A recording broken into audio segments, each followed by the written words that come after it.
Bonjour à tous et bienvenue dans le Grand JT de l'éducation. Tout de suite, le sommaire. Réforme de la voie professionnelle, réforme des collèges, laïcité, mixité sociale, attractivité du métier de prof.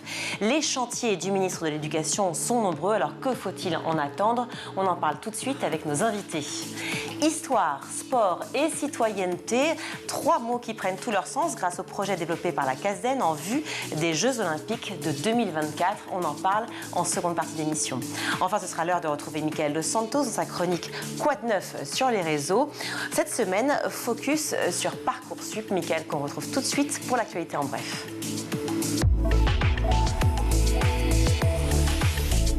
Bonjour Michael. Bonjour Virginie. La mobilisation contre la réforme des retraites n'a pas épargné l'éducation nationale et comme d'habitude, c'est la bataille des chiffres entre les syndicats et le ministère. Oui, on commence avec les chiffres des syndicats. C'est 70% d'enseignants grévistes au niveau national dans le premier degré, 65% dans les collèges et les lycées. Des chiffres qui diffèrent drastiquement de ceux communiqués par le ministère de l'Éducation, 42% et 34% respectivement. En tout cas, cette grève a été un casse-tête pour les parents d'élèves d'école maternelle et primaire. Oui, et ce malgré le service minimum d'accueil légal, puisque c'est obligatoire. Beaucoup de communes, pourtant, ont préféré ne pas respecter la loi, parfois par obligation, pas toujours évident de trouver des intervenants extérieurs qui peuvent garder les enfants et qui peuvent aussi être eux-mêmes grévistes. Souvent, ils refusent d'y participer aussi parce que garder des enfants, c'est un risque puisqu'il peut y avoir des accidents et donc forcément, certains préfèrent ne pas prendre ce risque. Dans le secondaire, cette fois-ci, on va poursuivre avec la grève qui a pris aussi une autre tournure, celle de la contestation. Plusieurs collégiens, lycéens ont bloqué leurs établissements à Rennes, Toulouse ou encore Paris. Et c'est dans la capitale où on a pu voir des images assez étonnantes des élèves du lycée Hélène Boucher dans le 20e arrondissement, gazés par la police très tôt le matin puisqu'ils ont été délogés pour éviter un blocus de l'établissement. Enfin, des élèves, des parents, des professeurs, on en a vu aussi dans les rues puisqu'ils étaient nombreux à manifester et présents dans les cortèges. Hier, c'était l'ouverture de la plateforme Parcoursup et une question se pose. Les professeurs gonflent-ils les notes des lycéens à cause de Parcoursup justement? C'est le constat fait par le JT de France 2. Oui, vous le savez, pour obtenir l'orientation souhaitée en fin d'année, chaque élève doit éviter les mauvaises notes tout au long de l'année en terminale et chacun a un peu sa technique. Alors certains esquivent les contrôles difficiles, d'autres préfèrent s'y soumettre, quitte à devoir négocier avec les professeurs. Forcément, à la fin des contrôles, en cas de mauvaise note, ils essayent de grappiller quelques points. Parfois, ils font aussi appel à leurs parents pour les soutenir. Et pour éviter ces débats interminables, certains professeurs tendent à être plus cléments avec les lycéens. On a constaté, ou en tout cas les professionnels du secteur de l'éducation nationale ont constaté une augmentation des notes.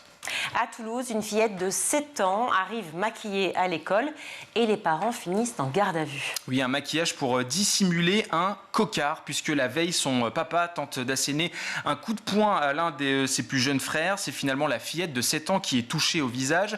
Le lendemain, l'établissement découvre rapidement la supercherie et les gendarmes se rendent alors au domicile des parents, arrêtent la maman, supposée complice, mais ils l'arrêtent pour outrage, puisqu'elle s'en prend aux gendarmes. Puis dans un second temps, ils vont arrêter le père de famille. Le couple, depuis, a été libéré avant de faire face à la justice dans quelques mois. Ce qui est plus étonnant, c'est qu'ils ont pu récupérer leurs enfants, sauf la fillette de 7 ans. Voilà, on pense au petit garçon au contraire qui était avec eux. Oui. À Saint-Tropez, le lycée du Golfe lutte contre un fléau, les voitures sans permis. Oui, un problème que vous ne verrez pas partout puisque vous le savez sûrement, les voitures sans permis coûtent très très cher, elles ne sont pas à la portée de tout le monde. Quoi qu'il en soit, en tout cas dans cet établissement ou devant cet établissement, l'omniprésence de ces véhicules crée un véritable problème de stationnement qui agace un peu tout le monde. Faute de place, les ados se garent n'importe où, parfois sur des terrains en friche ou des pistes qui sont réservés à des auto-écoles. La sanction n'a pas tardé, 35 € d'amende pour ces automobilistes en herbe, de quoi agacer en tout cas les parents d'élèves qui exigent des solutions et pour l'instant, il n'y en a pas. Merci beaucoup Michael, on vous retrouve tout à l'heure justement pour votre chronique. Oui, Parcoursup, on en reparlera. Oui, avec joie. Alors la question du jour, la réforme de la voie professionnelle, la réforme du collège, la laïcité, la mixité sociale, bref, tous les sujets sont nombreux, enfin beaucoup de sujets importants en tout cas sur l'école et l'éducation nationale, on en parle avec nos invités. Pour pour en débattre justement de tous ces sujets, eh bien, je suis ravie d'accueillir Roger Chudeau. Bonjour. Bonjour, madame. Merci d'être revenu sur notre plateau. Vous êtes député Rassemblement National de la 2e circonscription du Loir-et-Cher. Et face à vous, eh bien, Christophe Marion, bonjour. Bonjour. Pareil, le Loir-et-Cher vous est cher puisque vous êtes député Renaissance de la 3e circonscription du Loir-et-Cher. Merci également d'être avec nous sur ce plateau. On va parler de l'actualité, donc de la réforme des retraites, mais pas que, je vous l'ai dit. On va essayer de parler de tous les sujets qui concernent l'éducation nationale, en tout cas des grands sujets. Le premier, la réforme des retraites. Les profs manifestent. Nous faisons face aujourd'hui à une grande journée de mobilisation contre la réforme des retraites. Les syndicats éducation aussi ont tous exprimé, ou presque, leur crainte et leur opposition à cette réforme. Est-ce que vous les comprenez, Christophe Marion? Alors oui, je les comprends. Ce qui m'a surpris, c'est au fond une très grande méconnaissance de la réforme des retraites de la part du monde enseignant. À qui la faute?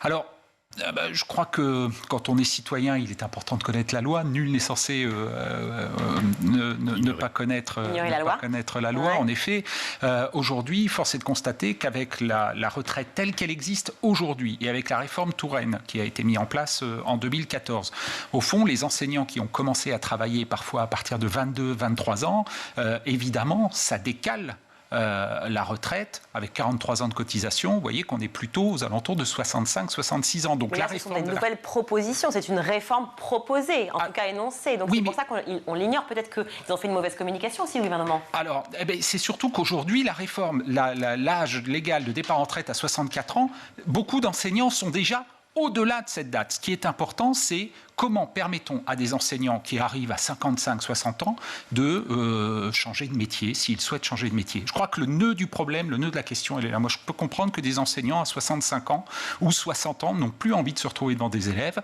Maintenant, comment est-ce qu'on les accompagne pour éventuellement leur proposer d'autres métiers possibles à effectuer? Votre avis, Roger Chudeau? Écoutez, la retraite à 64 ans, c'est de nouveau mettre un euro dans la machine à créer des crises. Si les enseignants sont dans la rue, c'est parce que, d'une certaine manière, cette affaire de retraite est la goutte d'eau qui fait déborder le vase. Les enseignants sont bousculés dans leurs conditions de travail, les enseignants sont très mal rémunérés, même le gouvernement s'en est rendu compte. Et donc, d'une certaine manière, cette affaire de retraite cristallise un mécontentement profond et puissant. Donc je comprends leur réaction et d'une certaine manière, je partage un petit peu leur inquiétude sur leur avenir. Beaucoup pointent surtout la pénibilité du travail d'enseignant. Et c'est vrai que avec tous les poncifs les enseignants sont toujours en vacances, les enseignants ne font rien. À 17h30, 18h, ils sont chez eux, ils sont tranquilles. Ils ont le rythme finalement plutôt assez sympa des 2 mois de vacances d'été, plus le reste des vacances. Donc en gros, 6 semaines de travail, 2 semaines de vacances. Qui sont tout ça qui est extrêmement faux dans la réalité du quotidien. On le voit chaque jour. Ici, vous le savez vous-même, avec les enseignants que vous rencontrez. D'enseigner devant une classe de 30 élèves, ça demande évidemment une énergie physique, mais surtout psychologique. Est-ce que 64 ans, c'est trop tard, ou est-ce qu'on peut être encore bon prof? Et j'ai ma réponse, évidemment, mais est-ce qu'on peut être encore bon prof, évidemment, à 64 ans? Est-ce qu'on peut poursuivre, finalement, le métier d'enseignant plus tard? Enfin, on peut, je veux dire, moi j'ai pris ma retraite, je suis ancien professeur, comme mon collègue Marion, j'ai pris ma retraite à 65 ans, vous voyez, j'aurais pu travailler jusqu'à 66, 67, ça aurait été avec plaisir parce que j'aimais mon métier.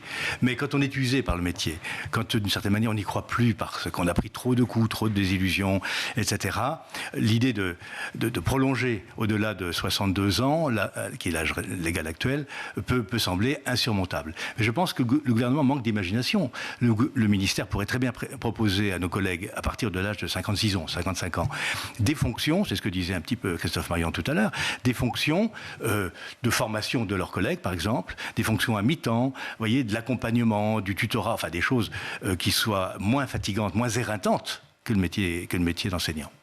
Votre avis?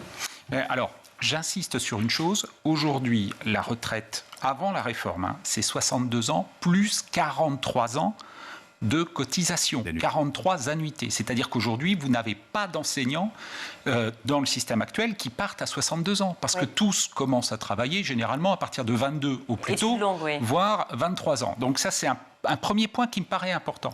Ce que prévoit aujourd'hui la réforme des retraites, c'est de faciliter pour la fonction publique et donc pour les enseignants les départs en retraite anticipés. C'est-à-dire, en effet, ce que dit mon collègue Chudeau, la possibilité à un moment d'être à mi-temps, par exemple, et de pouvoir accéder à la retraite à mi-temps et pouvoir avoir une fin de carrière professionnelle plus apaisée. Donc ça, c'est une possibilité qui serait offerte par la réforme de la retraite et je crois que c'est absolument fondamental. Après, dans le cadre de la formation continue des enseignants, parce que c'est un vrai sujet aujourd'hui, la formation continue des enseignants, donner la possibilité à un enseignant d'être formé pour bifurquer dans sa carrière, pour rester dans l'éducation nationale, autour d'autres fonctions par exemple, ou pour rejoindre une autre administration, collectivité territoriale par exemple, ça je crois qu'il faut absolument encourager. S'il a envie de le faire. S'il a envie de le faire. Mais si l'enseignant trouve que le métier est trop dur, et je peux entendre ça, j'ai été enseignant et je sais que c'est difficile parfois, il faut lui donner cette possibilité-là. Alors on a parlé justement de la pénibilité du travail, on a parlé des problèmes qui cristallisent justement le monde enseignant et le personnel d'ailleurs enseignant dans son ensemble. Il y a le problème de l'attractivité du métier et le problème numéro 1 que vous avez annoncé qui est le problème des salaires, très clairement. Le ministre Pap Ndiaye a annoncé une revalorisation de 10% pour tous les professeurs, ça a même été annoncé par le président de la République, pour tous les professeurs dès janvier 2023. Le ministre Pap Ndiaye a dit « Je n'ai jamais dit ça par rapport aux dates, par rapport au pourcentage précis. Quel est votre avis sur la question ? Il y a cafouillage ou pas, Christophe Marion ? Non, il n'y a pas, à mon sens, il n'y a pas cafouillage. Alors, certes. Quoi alors ? Comment ça s'appelle ? C'est 10% à partir de septembre, dans la rentrée 2023. Et ça, c'est ce qui t'a été annoncé après. Au départ, c'était janvier, vous êtes d'accord ? Moi, ce que j'ai toujours compris, septembre 2023. Ah bon. Et en plus, ça intègre l'augmentation du point d'indice. Et c'est là où, au fond, les enseignants ont pu être un peu. Il y a eu un effet déceptif. Ce que je peux vous dire, c'est qu'en effet, on est sur 10% sur une augmentation du socle.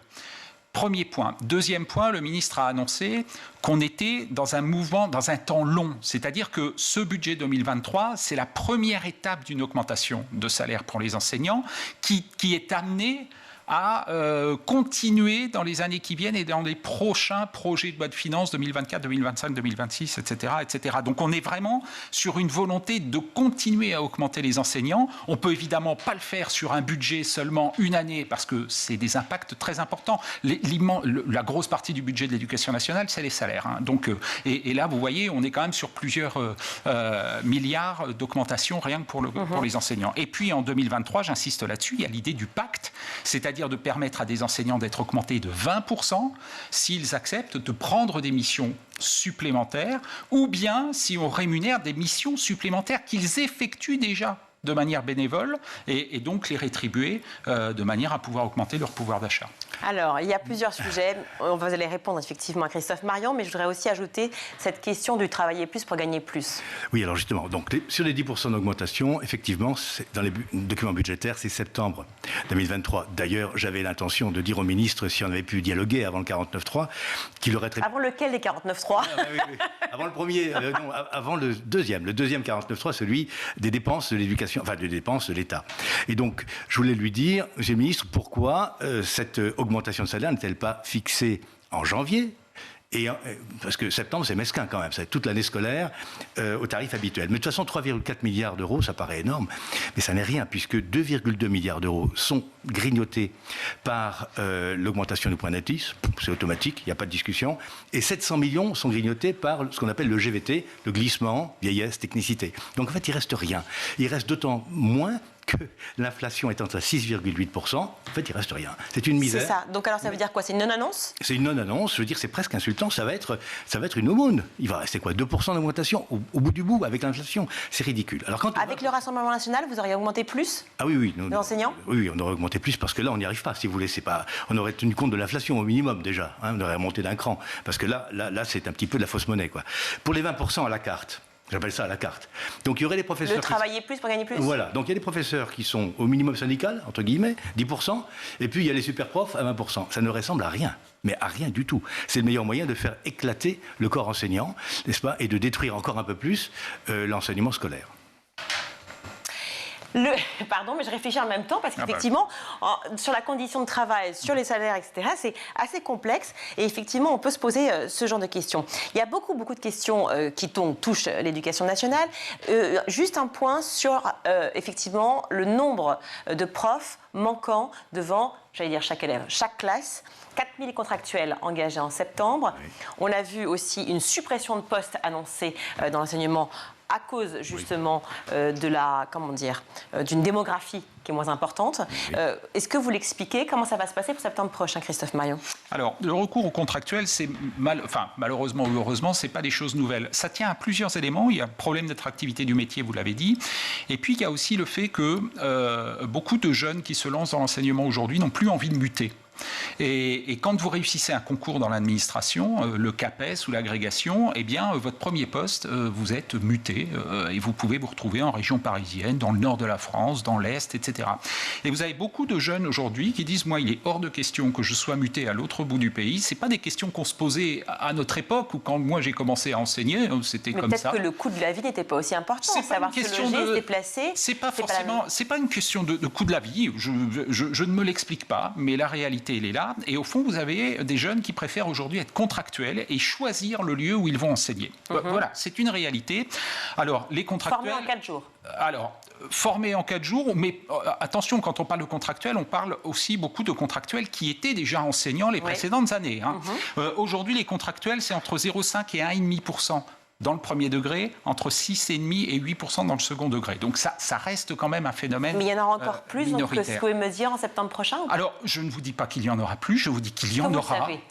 Non, aujourd'hui, on n'a pas une idée précise. Moi, je ne travaille pas à la DGESCO du ministère de l'Éducation nationale. Je sais qu'il y en aura, parce qu'il y en a depuis un certain nombre d'années. Ça n'est pas un phénomène nouveau de recruter des contractuels, notamment dans certaines disciplines où c'est un peu plus difficile de trouver des gens qui acceptent de passer les concours. Bon, c'est une réalité. Ce que je veux dire, c'est que ce mouvement de pénurie d'enseignants, c'est un mouvement qui n'est pas spécifiquement français. Il concerne l'ensemble de la planète. On a un vrai problème aujourd'hui de recrutement des enseignants. En Allemagne, ils rencontrent cette difficulté. En Allemagne, un enseignant, c'est 5 000 €. Alors, ce n'est pas les mêmes conditions de travail, ce n'est pas la même chose. Mais dans les pays du Nord, un peu moins en revanche. Voilà, ça n'est pas uniquement une question de salaire. C'est là-dessus, véritablement, mais c'est comme si vous alliez me répondre, en fait, on est avant-dernier en maths. Bon, d'accord, d'autres sont derniers. Non, mais certes, on ne va pas s'en féliciter. Non, mais c'est un phénomène, c'est vraiment un phénomène mondial, cette difficulté de recruter des enseignants. Roger Chudeau, est-ce que c'est bien? Est-ce que ça nous a sauvé les contractuels en septembre? Est-ce qu'il faut faire appel à nos contractuels en septembre prochain? Les contractuels, c'est une mesure, c'est un pis-aller. Ce sont des gens qu'il faut respecter puisqu'ils vont au travail pratiquement sans formation ou avec une formation lacunaire. Mais tout de même, il fallait avoir recours à eux pour assurer le minimum qui est un adulte, pas un professeur, un adulte devant chaque classe. Mais quand on en est là, quand même, on est tombé très bas. Et je pense que l'année prochaine, les concours ne seront pas plus rentables, ne seront pas mieux fréquentés que cette année. Quand vous dites un adulte, excusez-moi, vous précisez ça dans le sens où vous pensez qu'ils n'ont pas de formation, donc finalement c'est quelqu'un qui surveille? Oui, évidemment, ils font plus que surveiller. Je ne veux sûrement pas mettre en cause leur engagement professionnel. Mais enfin, quand on est recruté par du job dating sur un coin de table, si vous voulez, ça s'est passé comme ça, malgré les dénégations du ministre. Oui, notamment malgré les dénégations du ministre. Ça a été quand même très, très improvisé. On ne peut pas s'attendre à avoir des professeurs d'un excellent niveau. Et même les concours commencent à devenir problématiques. Savez-vous que cette année, au CAPES de mathématiques, on a pris les candidats à 5,6 de moyenne sur 20. C'est-à-dire qu'on a baissé considérablement le niveau d'exigence. Donc, les choses se dégradent. Et honnêtement, le gouvernement et la majorité, qui sont aux affaires depuis 6 ans, et plus si on ajoute le quinquennat de M. Hollande, ont des responsabilités dans cette dégradation. Ils n'ont rien fait pour revaloriser la profession d'enseignant. Mais, à mon avis, il n'est pas question que d'argent dans cette affaire. Il est question aussi d'intérêt pour le métier. Or, il y a une crise de l'autorité. Les enseignants sont très, très bousculés, pas partout, mais souvent, surtout au collège, n'est-ce pas, ou en seconde, au lycée, notamment, quand les élèves sont encore des adolescents, difficiles à canaliser, et ils sont très souvent seuls face à ces difficultés. Je ne parle même pas de l'islamisme, etc., qui est spécifique à certains quartiers, qui existent, mais enfin, ça n'est pas le sujet central. Je veux dire par là que la crise de l'autorité, le rapport entre le maître et l'élève, abîme beaucoup la profession. Et le moins qu'on puisse dire, c'est que ça n'attire pas les gens vers des concours. Alors, il y a la crise de l'autorité, puis il y a un autre sujet qui revient beaucoup dans l'actualité, évidemment, c'est la question de la laïcité à l'école et effectivement des problèmes de port de tenue ostentatoire, donc dans le cadre de l'école. Je dis l'école dans son ensemble, c'est-à-dire primaire, collège et lycée. On parle évidemment du port de l'uniforme qui revient. Alors, au Rassemblement national, vous le proposez depuis très longtemps. Chez Renaissance, eh bien, on en parle depuis peu. Pap Ndiaye, d'ailleurs, a dit qu'il ne s'opposerait pas, au départ, mais que, personnellement, il était contre. Ce qui est très différent, c'est de faire la différence entre ce que pense personnellement un ministre et, finalement, ce qu'il pense publiquement en tant que ministre. Votre point de vue, Christophe Marion, sur le sujet? Alors, ce que Pap Ndiaye a dit, c'est qu'il était opposé, et là, fermement, à la généralisation. C'est-à-dire à faire en sorte qu'on impose dans tous les établissements publics français le port de l'uniforme. Vous êtes d'accord avec ça? Moi, je suis entièrement d'accord avec ça. C'était tout le sens de l'intervention que j'ai eue dans l'hémicycle la semaine dernière quand on a étudié la proposition de loi proposée par le Rassemblement national et Roger Chudeau. Et que vous êtes fâché? Oh non, pas du tout. Voilà, il y a des expérimentations qui sont menées, il y a des établissements, il y a des villes qui ont tenté cette expérimentation-là, ça n'a pas fonctionné. Il y a d'autres régions, il y a d'autres établissements où les chefs d'établissement disent nous, ça fonctionne. Des chefs d'établissement qui disent nous, ça ne fonctionne pas. Voilà, je crois qu'il faut laisser la liberté à un établissement qui le souhaite, dans le cadre de son projet éducatif, après un échange avec les enseignants, avec les élèves, avec les parents d'élèves, s'il veut se lancer dans cette expérimentation, s'il pense que ça peut contribuer à améliorer l'ambiance scolaire ou je ne sais quoi, pourquoi pas? Mais moi, je suis opposé à la généralisation. Alors, j'aimerais vous faire réagir par rapport à ça, à ce sujet de l'uniforme, mais aussi par rapport à ce que ça coûte et qui va le payer. Parce que le secrétaire national du Parti communiste, Fabien Roussel, a réagi au propos de Brigitte Macron, qui disait qu'elle était pour le port de l'uniforme, et il lui répond... Je cite, « Elle nous parle de vêtements uniques quand il manque de matériel scolaire, quand il manque de chauffage, mais c'est indécent. » Vous en pensez quoi, Roger Chudeau, cette situation? La réaction de M. Roussel ne se surprend pas. Lui, il a une réaction pavlovienne lorsque Mme Macron s'exprime. Il la conteste rudement et de manière totalement étrange, du reste. Non. La question... Étrange, on peut comprendre sa réaction, se dire on va rajouter un uniforme et donc des frais, alors que déjà, il manque de choses qui sont quand même primordiales. Les frais ne sont pas pour l'école. Enfin, dans ma proposition de loi, dans celle de dans votre proposition. Il n'était pas question de faire porter cette dépense par l'État ni par les collectivités. Mais par qui? Par les parents? Mais bien entendu. Mais les parents habillent leurs enfants, chère madame, vous vous en doutez. Et donc, plutôt que de les habiller en tenue coûteuse à la rentrée, la guerre des marques, ça existe. François Bayrou s'est exprimé récemment sur BFM, je crois, dimanche dernier, en disant il y a une espèce d'obsession des marques chez les familles, et c'est de cela qu'il faut délivrer nos enfants. C'était le cas déjà il y a 30 ans, il y a 50 ans. Oui, il est pour la proposition de loi uniforme. D'établissement, ce que je veux dire. C'est que donc, les familles habillent leurs enfants, au lieu d'acheter un t-shirt à 30 ou 40 euros, parce que c'est un t-shirt de marque, on aura un t-shirt comme en Martinique, qui coûtera 8 euros, parce qu'un t-shirt d'uniforme, ça coûte rien, surtout quand on achète 600. Tous les enfants n'ont pas des t-shirts à 30 euros, Roger Chudeau. Non, mais d'accord, mais ils font pression sur leurs parents pour les avoir. Ce qui est certain, c'est qu'il y a une forte pression, notamment dans les milieux populaires, pour avoir des vêtements de marque à la rentrée, pour ne pas précisément subir de marquage social vestimentaire. Il y a une sorte de concurrence des marques entre jeunes adolescents. La plupart des familles font attention quand même au porte-monnaie qui est réservé justement mais la pression, ça aux vêtements, oui certes, mais aux vêtements achetés pour les enfants. C'est quand même une pression supplémentaire, un coût supplémentaire pour les familles. Ça remplace, non, parce que ça remplace la tenue. C'est-à-dire qu'au lieu d'avoir un t-shirt, un veston, un blouson plutôt de marque, en tout cas acheté dans le commerce, vous avez une tenue d'établissement, une tenue vestimentaire d'établissement, appelons ça comme ça si vous préférez, n'est-ce pas, qui a été achetée en grand nombre et qui est fabriquée en France, bien sûr, et qui coûte beaucoup moins cher. Enfin, en Martinique, c'est comme ça que ça se passe. C'est de 8 à 10 euros la pièce. Une réaction? Oui, une réaction. C'est intéressant ce que dit Roger Chudeau, parce que c'était un des arguments d'ailleurs pour la réforme, de dire, vous savez, le matin c'est terrible, quand les parents doivent habiller leurs enfants, il y a toujours des petites guerres le matin, entre les enfants qui veulent porter telle ou telle tenue, puis les parents qui veulent pas. Et là, Roger Chudeau nous dit, finalement, on va délivrer les parents de la pression que les enfants exercent pour avoir des vêtements de marque. Pour qu'on se ressemble tous, finalement. Très franchement, qu'on soit tous uniformisés. Très franchement, est-ce que la loi aujourd'hui, doit commencer à rentrer dans le quotidien des familles pour aider les parents à résister à la pression des enfants, pour savoir s'ils doivent s'habiller en marque ou pas. Non, mais je veux bien que vous répondiez à Christophe Marion. Excusez-moi, moi j'ai une fille qui est très gentille, qui a 17 ans, je suis capable de m'opposer à elle. C'est le rôle des parents. Voilà. Une réaction. Exactement. Christophe Marion fait semblant de ne pas comprendre le sujet. Je comprends très bien. Le sujet. Alors dites-vous que c'est moi qui ne le comprends pas. Non, mais pas du tout. Le sujet, c'est pas de s'opposer, de permettre aux parents de s'opposer à leurs enfants, c'est ridicule. Non. Le sujet, c'est de mettre un terme aux distinctions vestimentaires de nature sociale ou culturelle entre les enfants. Les enfants, quand ils arrivent devant la grille de l'école, d'une certaine manière, avec leur uniforme, ils sont des élèves de l'école de la République, de l'éducation nationale, pas de l'éducation locale, l'éducation nationale. Et la tenue est choisie par leur établissement. Ça, si vous voulez, c'est pour ça qu'il faut la loi.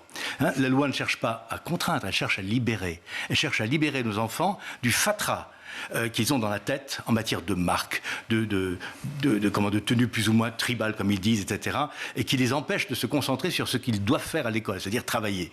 N'est-ce pas ? Ils ne regarderont pas le copain pour voir s'il a les bonnes chaussures ou le t-shirt qui va bien. Alors, tout le monde est dans la même tenue et on travaille. Les chaussures aussi, alors. Alors, dans la tenue scolaire, vous imposez aussi les chaussures. Mais pourquoi pas, je veux dire. Très bien. La marque des lunettes de vue. Exactement. La marque des lunettes. Les lunettes, c'est médical. Le téléphone portable. Non, le téléphone. La marque. Non, le téléphone est censé être interdit, normalement. C'est interdit. Il reste dans la poche. Il reste dans la poche. Non. Nous ferons, s'il le faut, une proposition de loi pour interdire le téléphone dans les classes. Ils seront mis dans des casiers. Mais alors, ma question, Roger Chudeau, je vous écoute, je vous entends et je respecte tout ce que vous dites, évidemment, tous les deux. Mais ça veut dire qu'on va créer une société où on va devoir faire des lois pour tout, en permanence, mais là, pour que la société fonctionne? Écoutez, là, de toute façon, ce qui est certain, c'est que l'école ne fonctionne plus très bien. Et que la loi intervienne, que la représentation nationale ou l'État interviennent pour remettre un tout petit peu de cohérence dans tout ça, ça n'est pas idiot. Les enfants ont besoin d'être concentrés sur l'école. Vous savez combien de temps les enfants passent sur TikTok ? 2 heures par jour. 2 heures par jour. Où ils sont complètement abrutis, passez-moi l'expression. Les enfants qui ont des smartphones. Oui. Il y en a combien en France ? Mais 100%, je veux dire, tout le monde a un smartphone, évidemment, bien sûr que je ne crois pas. Oh, mais écoutez, tout le monde a un venez à la sortie d'un collège, vous allez voir. Mais quel collège ? Dans quelle ville ? Mais non, mais écoutez, le smartphone, il est totalement généralisé. Et il est une porte d'entrée dans l'esprit de nos enfants qu'il faut absolument canaliser. C'est l'État, c'est la collectivité qui doit réagir pour protéger l'esprit de nos enfants. Sur TikTok, il y a des algorithmes qui encouragent les enfants à consommer ce qu'ils aiment. Vous voyez, vous aimez ça, tenez, on a pensé à ça, vous connaissez le système. Bon, c'est très gentil tout ça, mais enfin c'est intolérable, quoi. Nos enfants ont beaucoup de difficultés à lire, 50% d'entre eux ne savent pas lire correctement à l'entrée en 6e. Ça, c'est du sérieux. Alors je ne dis pas que l'uniforme va apprendre la lecture, non, parce que je vois déjà Christophe qui commence à dire, voilà un biais. Non, mais on se concentre. On va en parler justement de cette réforme du collège, parce que ça parle aussi du primaire, des savoirs fondamentaux. Je voudrais juste revenir à un point précis, parce que quand vous parlez de smartphone, quand on parle de tenue vestimentaire, d'uniforme, etc., ça revient à parler aussi des inégalités sociales et donc de la mixité sociale. Une des problématiques de l'école aujourd'hui. Faire en sorte que tous les enfants aient les mêmes chances de réussite à l'école. Les mêmes chances de réussite, ça veut dire quoi ? Ça veut dire que peu importe où l'on est, on puisse avoir accès au même apprentissage et accès, si possible, si l'on a envie de faire les études que l'on souhaite et les mêmes chances de réussite plus tard. On a vu avec la publication de l'IPS, l'indice de position sociale, qu'en fonction effectivement de ce que je disais, du milieu dont on venait, ou de la ville où on habitait, enfin de ce que gagnent nos parents, on était très loin d'avoir tous les mêmes chances de réussite. Qu'est-ce qu'il faut mettre en place à l'école pour que, enfin, l'école, dans son ensemble, dans toutes les villes et villages, soit une chance pour tous et la même? Christophe Marion. Moi, je pense qu'il faut aujourd'hui avoir le courage de revoir un certain nombre de redécoupages de cartes scolaires. Parce que, en fait, c'est ça, un établissement, il recrute à partir d'une carte scolaire, et cette carte scolaire, elle intègre des quartiers et différents quartiers. Donc la mixité, elle se joue là. D'abord, elle se joue d'un point de vue urbanistique, c'est-à-dire que c'est aussi aux villes de construire de la mixité sociale dans les espaces urbains, parce que si vous avez des quartiers qui sont enclavés, vous aurez des recrutements d'établissements scolaires qui renouvelleront cet enclavement. Donc il y a une responsabilité des collectivités territoriales pour faire en sorte qu'il y ait de la mixité sociale dans les quartiers. Ensuite, il faut revoir là où ça ne fonctionne pas la carte scolaire. Et puis, il y a quand même un sujet aujourd'hui dont il va falloir s'emparer, c'est celui des établissements privés. Parce qu'au fond, sous contrat avec l'État. Sous contrat avec l'État. Parce qu'au fond, aujourd'hui, ces établissements, on connaît bien le système. Quand des parents ne veulent pas envoyer leurs enfants dans un établissement qui est imposé par la carte scolaire, eh ben, finalement, ils l'envoient dans le privé. Et au fond, les établissements privés aujourd'hui se dégagent de la contrainte de la mixité sociale. Et ça, dès lors qu'ils sont sous contrat, dès lors qu'ils bénéficient d'argent public, je crois qu'on peut, par un dialogue constructif entre l'éducation nationale et l'établissement en question, on peut leur imposer un certain nombre de choses. Alors je l'entends, mais ça voudrait donc dire qu'il y aurait plus de mixité sociale au sein des établissements privés, mais on garderait le même problème pour les établissements publics. En quoi on va gérer le problème des inégalités sociales ? Pas forcément, parce que si vous imposez que la mixité, elle se répande beaucoup plus équitablement entre le public et le privé, si vous avez plus de mixité dans le privé, ça veut dire que fatalement, vous en aurez plus aussi dans le public.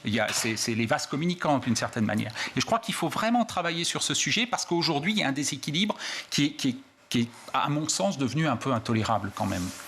Est-ce que vous êtes d'accord avec ce que dit Christophe Marion ? Non, pas du tout, parce que le ministère fait grand cas de l'utilisation des indicateurs de position sociale. Oui.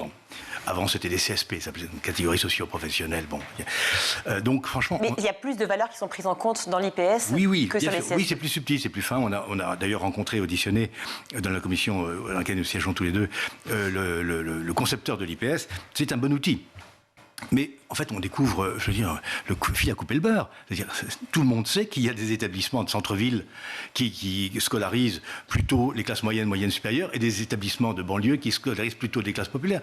Quelle découverte! Enfin, je veux dire, c'est évident. Et public, je parle de public. Hein. Oui, sauf que la question, elle n'est pas là. La question est de se dire à un moment, peu importe d'où tu viens, il faut que tu puisses avoir les mêmes chances de réussite.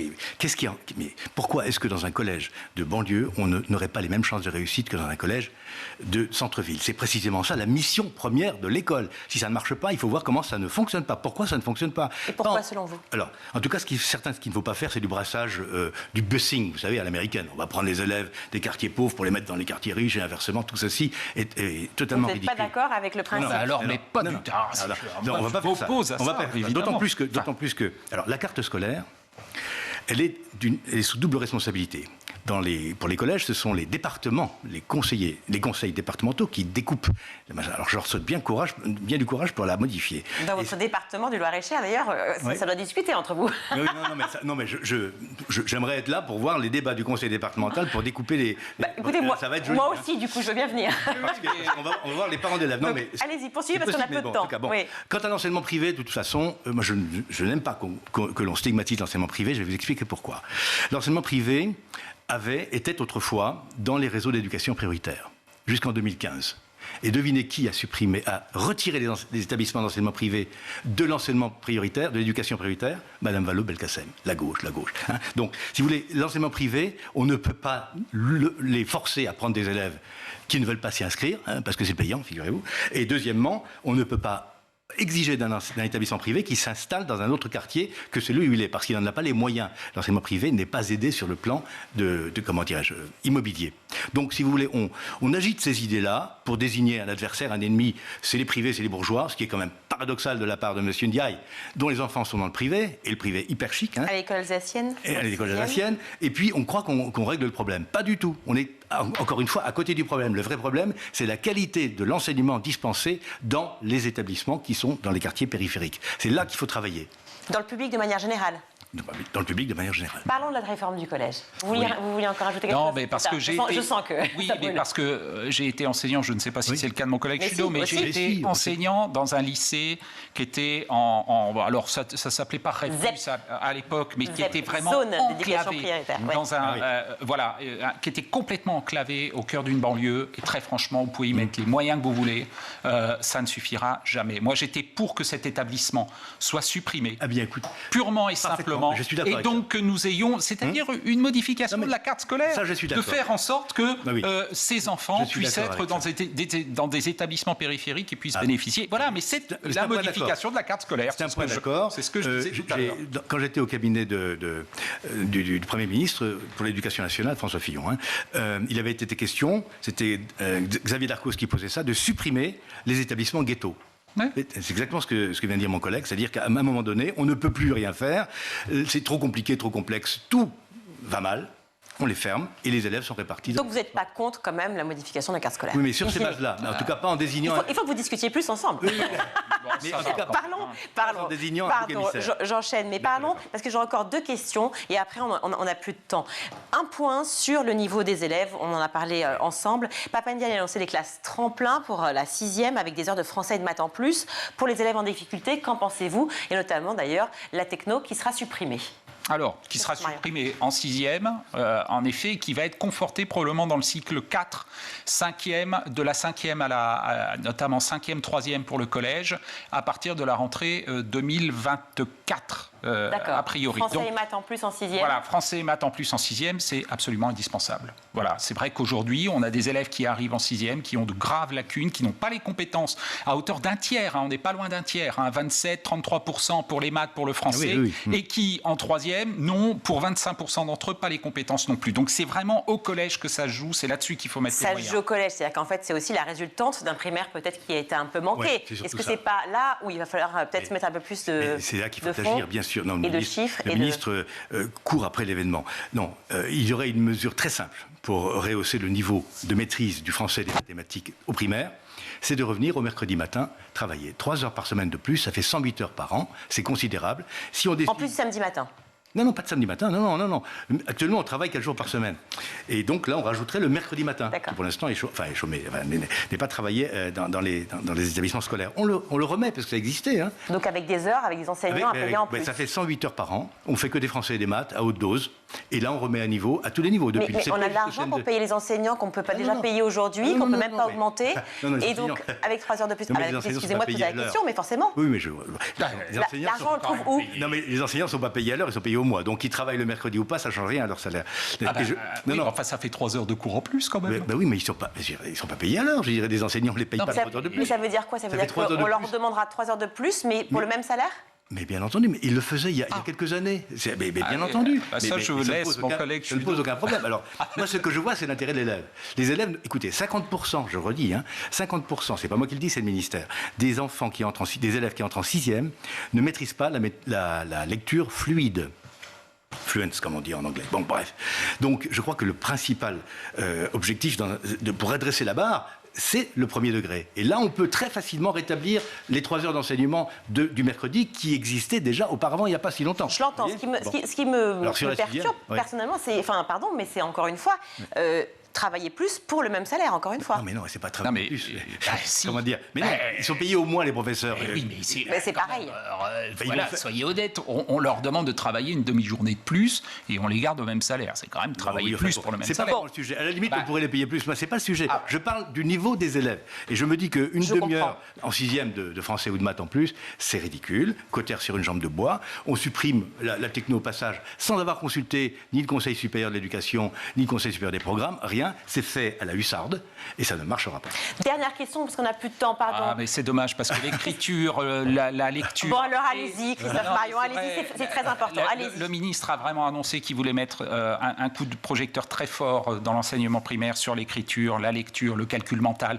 Je crois qu'en effet, il a compris que les fondamentaux, ils étaient là et qu'il fallait y consacrer du temps. Aujourd'hui, on n'écrit pas assez. En CM, en cours moyen, CM1, CM2, on n'écrit pas assez. Vraiment. Le dédoublement des classes a servi pour les classes de CP, CE1? Alors, pour les REP, REP+, oui. On peine encore parce que c'est les cohortes, on mesure l'évaluation. Les cohortes, elles arrivent maintenant, en fait. Et c'est maintenant qu'on commence à prendre la mesure des choses. Voilà, donc on a une évaluation en cours, mais a priori, les résultats sont positifs, oui. Oui, les résultats sont positifs. Il y a 15 000 équivalents temps plein en plus. Ce serait quand même scandaleux que ça donne rien. Non, ça donne des effets, c'est très bien. Dont acte, parfait, très bonne mesure, pas de problème. Merci beaucoup à tous les deux d'avoir été avec nous. On aura encore plein de sujets, notamment un qui me tient particulièrement à cœur, qui est celui de la voie professionnelle, mais on en reparlera si vous voulez bien, parce que vous allez vous réunir dans votre département du Loir-et-Cher, et comme ça vous allez pouvoir discuter, vous allez revenir en plateau pour pouvoir retravailler et repenser l'éducation et surtout trouver des solutions, alors que vous proposez l'un et l'autre en fonction de vos voix, vos partis politiques. Oui, voilà. Merci Roger Chudeau, je rappelle que vous êtes député Rassemblement National du Loir-et-Cher, et Christophe Marion, député Renaissance du Loir-et-Cher également. Merci à vous. On marque une courte pause, on se retrouve.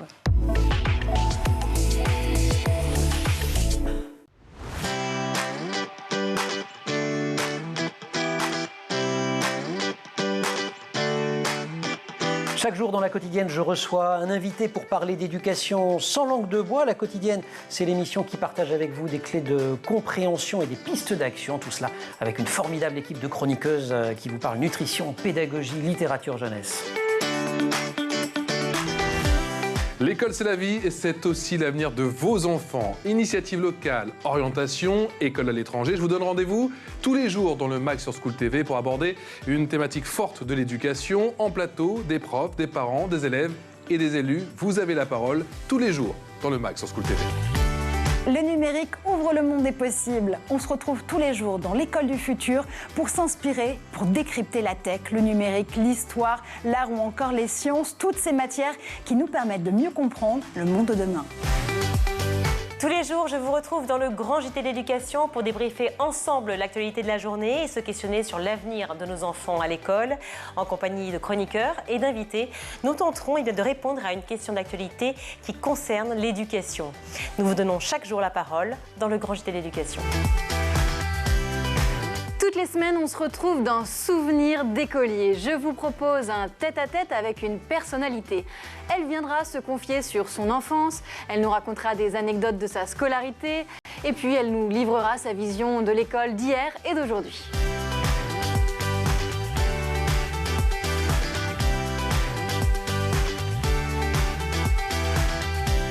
School TV, imaginons ensemble l'école de demain.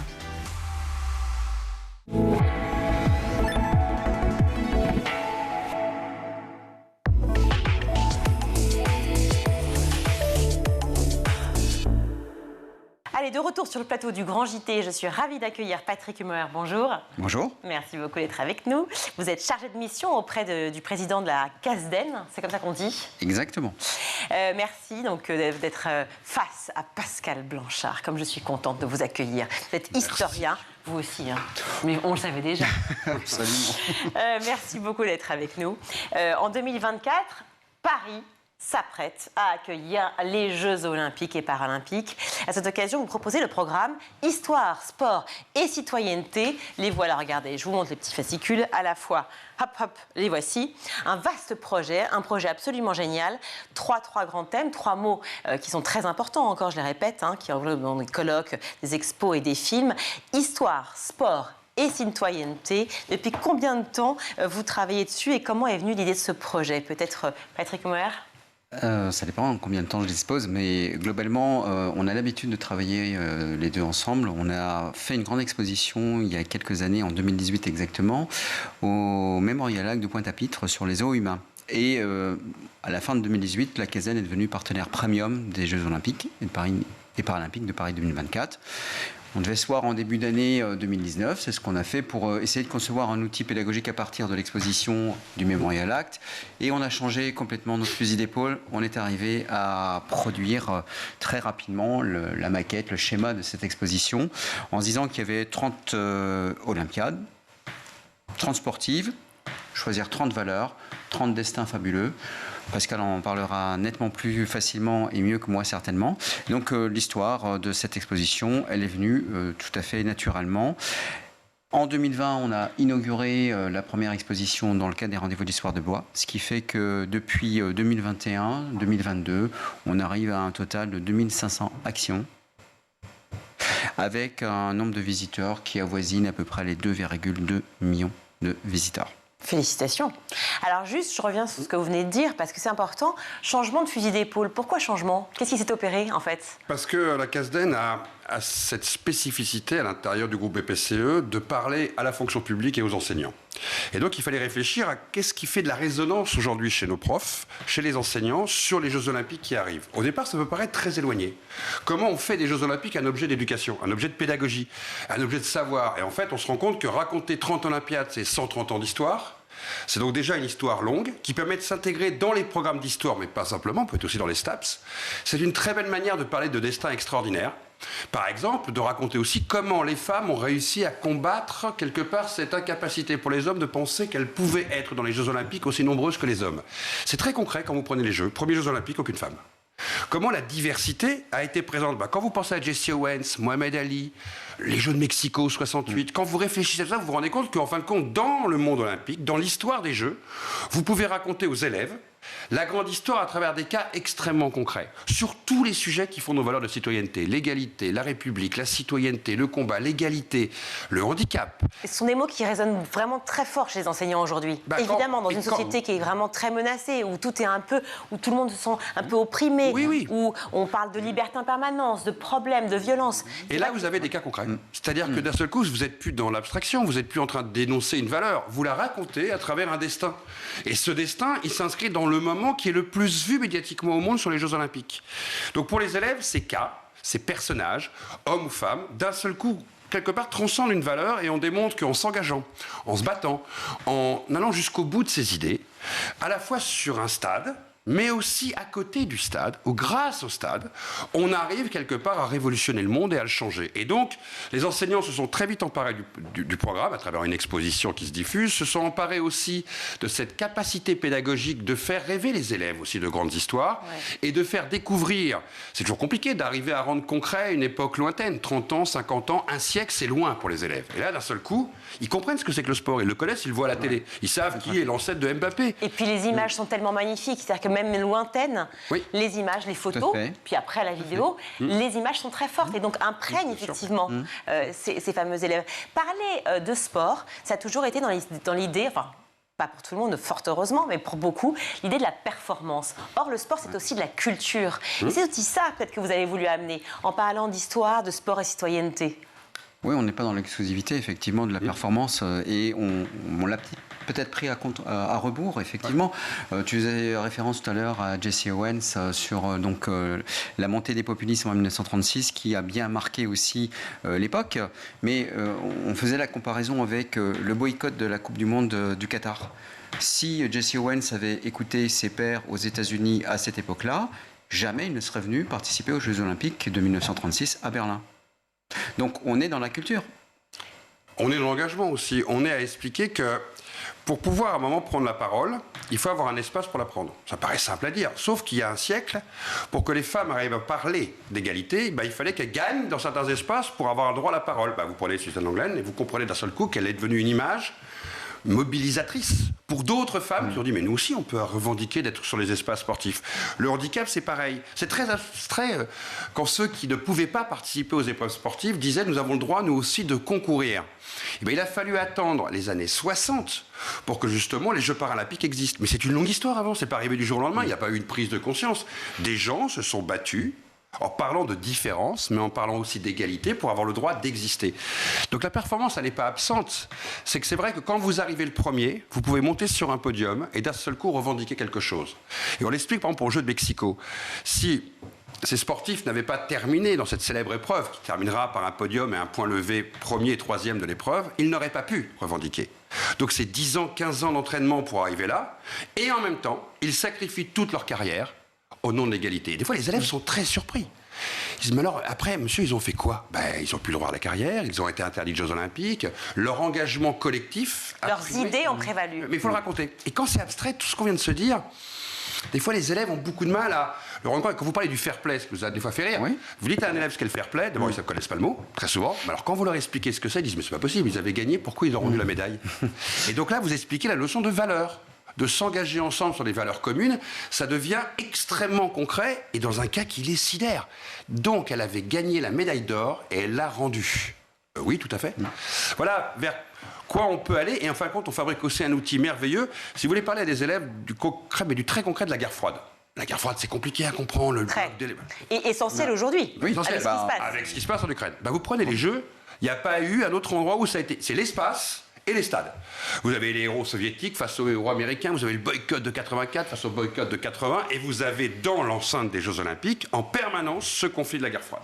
Oui, est-ce que vous pouvez redire, parce que c'est la dernière question, malheureusement le temps presse, est-ce que vous pouvez redire, Pascal Blanchard, à quel point connaître l'histoire, c'est savoir être aujourd'hui à sa place dans la société, comprendre comment elle marche et savoir ce qui va se passer ensuite, comment se positionner. Vous l'avez dit dans votre question, pour comprendre l'Ukraine d'aujourd'hui, on a intérêt un petit peu à savoir ce qui s'est passé depuis un siècle.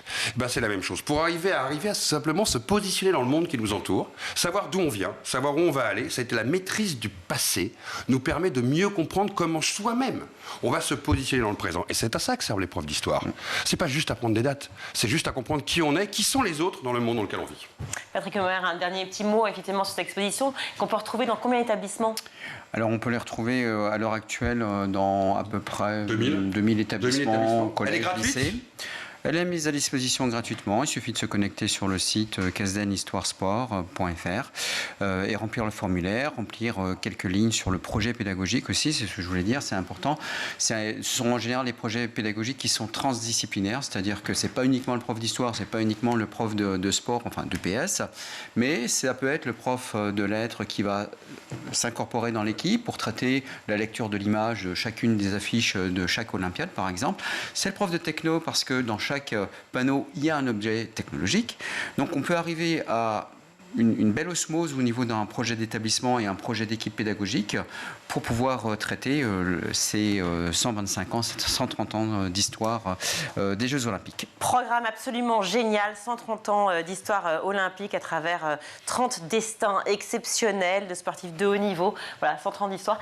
Histoire, sport et citoyenneté des Jeux Olympiques d'Athènes 1896 aux Jeux Olympiques et Paralympiques de Paris 2024. Proposé donc Patrick Moher et la Casden et Pascal Blanchard. Merci à tous les deux d'avoir été avec nous pour en parler. Et bravo, hein, franchement, je ne peux que dire bravo. Tout de suite, c'est l'heure de la chronique Quoi de neuf sur les réseaux avec Mickaël Dos Santos.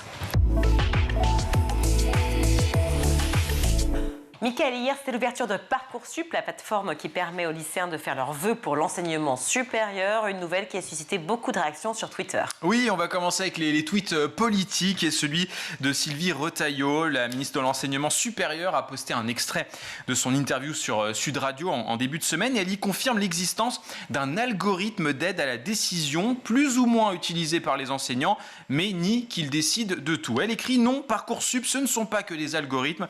Parcoursup, ce sont des hommes et des femmes qui examinent en commission les candidatures des lycéens. » Un éclairage loin de convaincre la gauche, très très critique envers Parcoursup.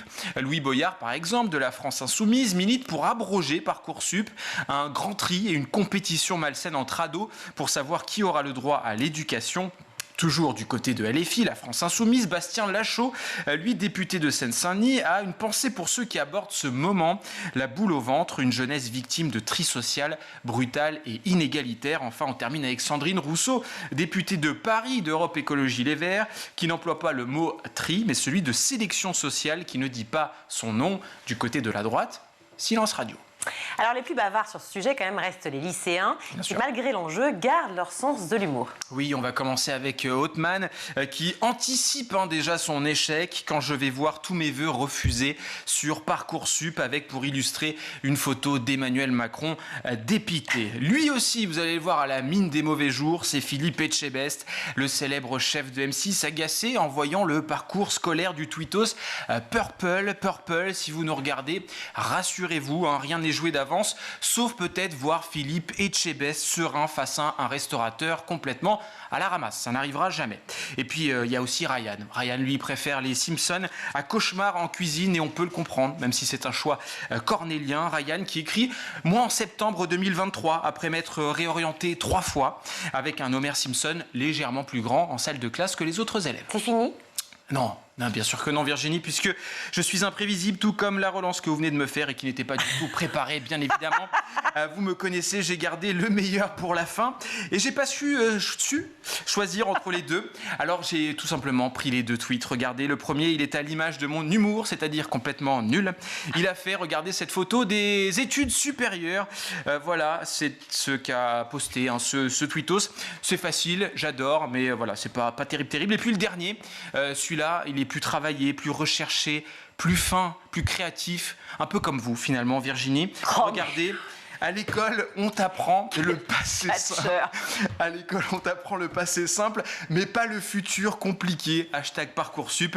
Dites-nous en tout cas à la maison celui que vous préférez comme tweet, le plus drôle, ou pas très drôle comme moi, ou le plus fin comme celui de Virginie. Compliqué, c'est parce que je suis une femme? Non, pas du tout.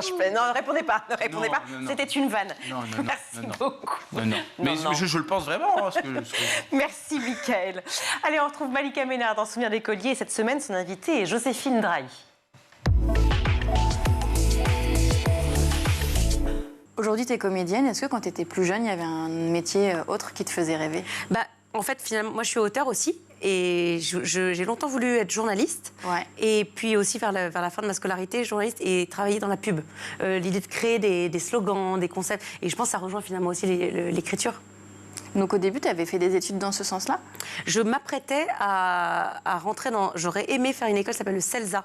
Oui, qui très bien, une école peut-être journaliste, très connue. Voilà, et qui avait une branche pub. Je m'étais renseignée, j'étais allée aux portes ouvertes de l'école pour aller dans la filière pub de cette école. Mais j'ai tourné mon premier film pendant ma scolarité, que j'étais en seconde. J'avais même pas 16 ans. Et c'est là que j'ai eu la piqûre de l'artistique. Et tu as commencé la comédie en seconde ou avant encore? Non, en seconde. Donc dès que tu as commencé, immédiatement, tout de suite, j'ai voulu. J'ai voulu tout de suite faire ça. Surtout, ça marche, quoi. Immédiatement, dès que tu t'y mets. Donc... Oui, mais à 16 ans, on n'a aucune... Moi, je suis rentrée du tournage, j'ai dit tout de suite à mes parents, ouais, c'est bon, j'arrête tout. Ils m'ont dit, wow, tu te détends bien, d'accord? Tu vas finir tranquille ta scolarité, tu vas nous passer le bac et tu vas te calmer de vouloir faire ta Catherine Deneuve, là. Ils m'ont un peu calmée parce que ça veut rien dire. Tu tournes un film à 16 ans, c'est... Quand même, oui, tu t'y mets et tu tournes un film. Il y en a, ils s'y mettent. Oui, mais ça ne veut pas dire... Ça ne garantit pas. C'est ça, en fait, c'est pas une garantie. C'est parce que t'as pas confiance. Eh ben non, mais mes parents non plus n'avaient pas confiance. Ils m'ont dit calme-toi direct. Et c'est pour ça que j'ai passé mon bac. Moi, j'étais partie pour arrêter l'école en cours d'année, quoi. Et ce qu'on sait pas, c'est que t'es aussi chanteuse. Ouais, je chante aussi. Je suis musicienne et chanteuse. Ça, c'est parce que mon père est musicien et j'ai aussi été élevée dans cette... Et t'écris également des chansons pour les autres. Oui, pour les autres, j'ai longtemps fait ça. Élodie Frégé. Ouais, qui est une de mes plus chères amies. Et c'est comme ça que j'ai eu l'occasion de travailler avec elle. Mais je fais beaucoup moins ça aujourd'hui. Ça me manque un peu, d'ailleurs. T'as pas le temps, enfin j'ai l'impression que t'es quand même un peu débordée. Donc selon les périodes, c'est ça qui est chouette avec ces métiers, c'est qu'on peut, quand on a plein de... Switch. Ouais, j'aime bien faire ça, sinon je m'ennuierais, je pense. Et puis on l'a dit tout à l'heure, t'es humoriste. Ouais. Donc en 2011, c'est le spectacle Joséphine Hoz qui te fait d'abord connaître. Exact. Et là alors le prochain, tu penses qu'on te verra quand? Écoute, j'aimerais bien pouvoir jouer soit en fin d'année, dès la fin 2023. Okay. Si tout va bien, j'aimerais bien pouvoir... Ouais, donc ça va être assez rapide finalement. Ouais, a priori. Ce serait peut-être soit en septembre ou maximum janvier de l'année d'après. En 2018, Plan Cœur arrive. Ouais. Est-ce que tu dirais que c'est ça le plus grand rôle que tu as eu? Déjà en volume, oui, puisque c'est le seul pour lequel j'ai autant eu de jours, d'épisodes. Mon rôle s'est développé plus que sur les autres projets que j'ai faits. Donc ça reste mon plus grand rôle. Après, il y a plein d'autres rôles qui m'ont marqué pour d'autres raisons. Mais pour les gens, pour le public, c'est celui-là qui reste. Comment tu l'as obtenu? C'est un long casting. Plusieurs tours. Donc moi, au lieu de passer des examens à l'école, j'ai fait des castings. Donc c'est un peu l'équivalent des examens pour les gens qui font des études, ce qui n'était pas mon cas. Donc c'était 3 tours de casting. Sur plusieurs mois d'ailleurs, ça a été décalé dans le temps. Et ensuite, il y a eu une rencontre avec Zita et Sabrina, pour voir comédiennes, pour voir comment ça se passait. Parce que elles étaient déjà sélectionnées? Non, toutes les 3. En fait, on était toutes les 3 pressenties. Sauf que la clé de ce genre de projet, ça repose sur une bande d'amis. C'est voir est-ce que le courant passe vraiment. On aurait pu se retrouver toutes les 3 dans une pièce. Et en fait, ça prend pas. Et vous ne vous étiez jamais rencontrés avant? Et ça a pris instantanément. Et j'ai gardé des images. D'ailleurs, j'avais demandé au directeur de casting de m'envoyer les images de notre rencontre. Et on voit tout de suite ce que ça allait devenir. Et c'est fou à quel point c'était une évidence. Et là, vous êtes toutes encore copines? Ouais, on est toutes amies. Vous vous voyez en dehors? On se voit, on se fait des goûters, des anniversaires, on est devenues des vraies amies. Tu regrettes que ça soit terminé? Une partie de moi, oui, parce que c'est des gens que c'est devenu ma famille et du coup, j'aimerais toujours continuer. Mais chacun, on se dit qu'on aimerait tous travailler ensemble autrement. Sur un autre sur projet? d'autres projets, voilà. Et moi, j'ai retravaillé avec Sabrina. Sur quel? Sur un téléfilm pour France 3. Elle fait une série qui s'appelle Prière d'enquêter pour France 3. Ouais. Et j'ai tourné dans un des épisodes qui n'a pas été encore diffusé. C'est déjà la fin de ce numéro. On se retrouve demain pour la suite de Souvenirs d'écolier, toujours en compagnie de Joséphine Drahi. À demain. C'est la fin de ce grand JT. Merci à vous tous de nous avoir suivis. Pour retrouver les replays, les émissions, canal 247 sur les Freebox, schooltv.com. Bien sûr, merci à toute l'équipe. Aujourd'hui, à la réalisation, c'est Xavier Sanchez, Maxence Mogin au son, Laure Audemont au maquillage et Maguessel, Agathe Delannoy à la rédac. Cher Mickaël, quand est-ce qu'on vous retrouve? La semaine prochaine, je serai là, avec plaisir. Vous me dites comme ça, mais vous êtes content? Je suis toujours ravi. Est-ce que vous répondez aux messages que vous recevez? Je réponds toujours quand on m'envoie des messages, donc n'hésitez pas à le faire. Voilà. Très bien. Je réponds même à la place de Virginie qui est très occupée, mais voilà, je suis vous répondez à ma place? Oui, de temps en temps. Non, c'est pas vrai du tout. Ce que j'ai lu hier, c'était vous en fait. C'est pas vrai du tout. Non, Virginie est très présente sur les réseaux sociaux. Elle répond toute seule comme une grande. Je fais des grimaces. Allez, bonne soirée à tous. Ciao.